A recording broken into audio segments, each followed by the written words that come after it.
तोहरे बिना नींद ना आवे हो सजनवा,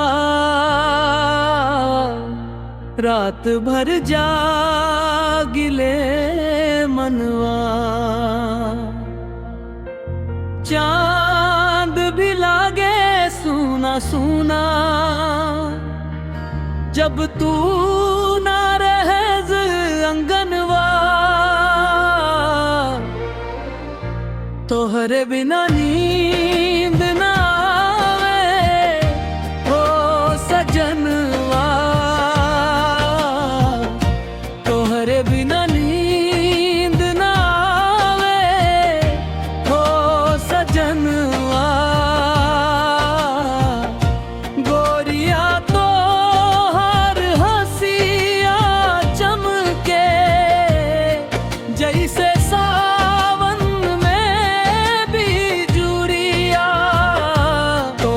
बातन में बसल बा हमार जान और उमरिया।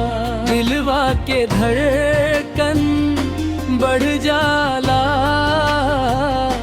देखी तोहार नयनवा।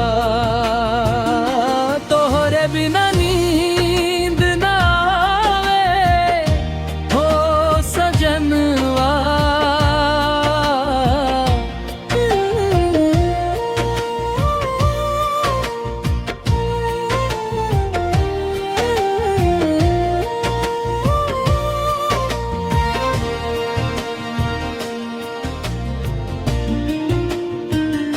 साँझ सतारे तोहरे खातिर राह निहारी ले अखिया।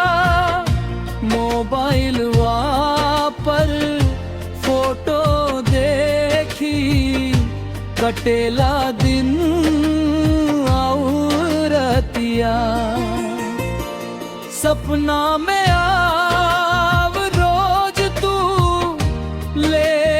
प्यार के चुनरिया। तोहरे बिना नींद ना आवे हो सजनवा।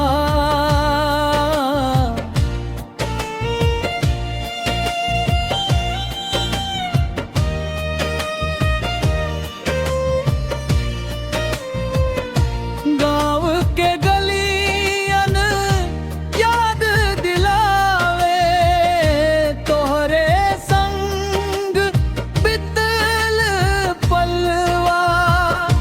पीपर के नीचे बैठ के कई प्यार भरी मीठ बातवा। अब तो अकेलापन काटे सूना लागे अंगनवा। तोहरे बिना नींद ना आवे हो सजनवा।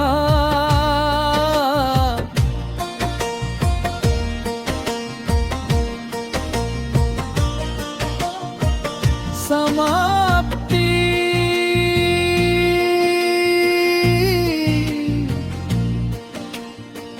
तोहे बिना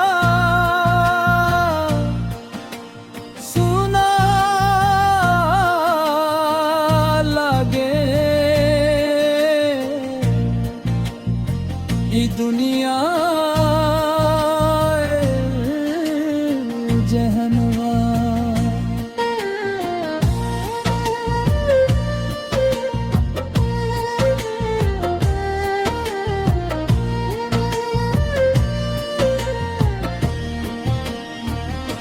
आजा